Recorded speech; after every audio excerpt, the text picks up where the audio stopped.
from the Assistant Minister for Manufacturing and Trade, Tim Ayres. What's your reaction to that number today, the unemployment, the highest in 2 years? Well, g'day, Kieran. It's obviously not a good thing when unemployment tracks a little bit higher. It does occur against the backdrop of unemployment being at historically low levels for a very long period of time. I just think having unemployment with a 3 in front of it for such a long period of time has been an extraordinary and welcome thing. Over the course of the period of this government, last time I looked, the number was 650,000 new jobs in the economy over the life of this government so far. That is a record number of jobs. It is one of the features of. But only 500 in January. 500 new jobs. This is an anemic labour market in the sense of growth right now. Do you expect rates to come down soon? Well, as the Treasurer said, a slowing economy. We saw a moderation too in the inflation rate. Now, of course, ministers will say, of course, in interviews like this, that these are matters for the Reserve Bank Board, the Independent Reserve Bank Board. But obviously, those two figures add to the story that's set against all the data that board will consider. For the government's part, we are focused on two things.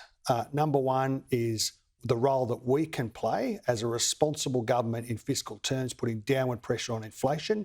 And number two, the big task, exemplified by the tax package that we brought to the Australian public just a few weeks ago, tax cuts for every single Australian, more tax cuts, bigger tax cuts for people who wouldn't have got tax cuts under Scott Morrison's old package.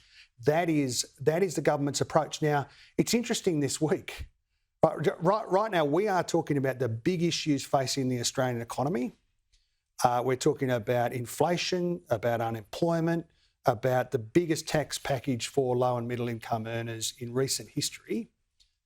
Crickets from the opposition. They want to talk about everything but the cost of living, everything but what the government's doing in this area. It is a pretty shambolic approach from Peter Dutton and the opposition. Like, what they need to do is to focus on the issues that matter for ordinary Australians. Now, you're about to go into industry estimates. I've just received some information from the opposition on what they're going to target you over. Terrific. And I'm going to put this to you because you're going to find this out in 10 minutes, 15 minutes from the opposition.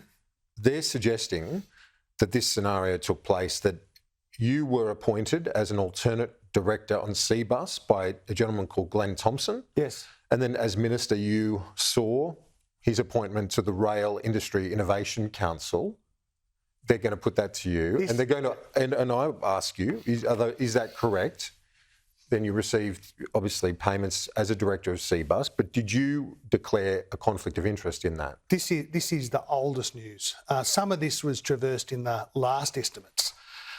There are no issues with my conflicts of interest. There was no remuneration received by me for this alternate director appointment, which must be, I haven't checked, must be 10 or 15 years old.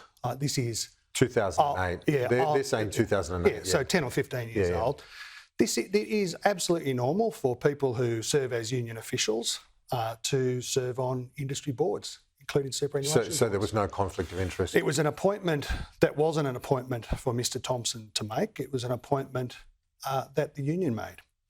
And there was no remuneration received. So no remuneration? No remuneration and no received, conflict of interest? No conflict of interest. And what this is all really about is we have, as a government, in an effort led by me in terms of its implementation, embarked on this big program of getting the states and territories to work together on rail procurement. We have seen over the course of the last decade thousands and thousands of jobs shipped offshore, state Liberal governments offshoring big rail contracts, and that's meant disinvestment, apprenticeship opportunities lost.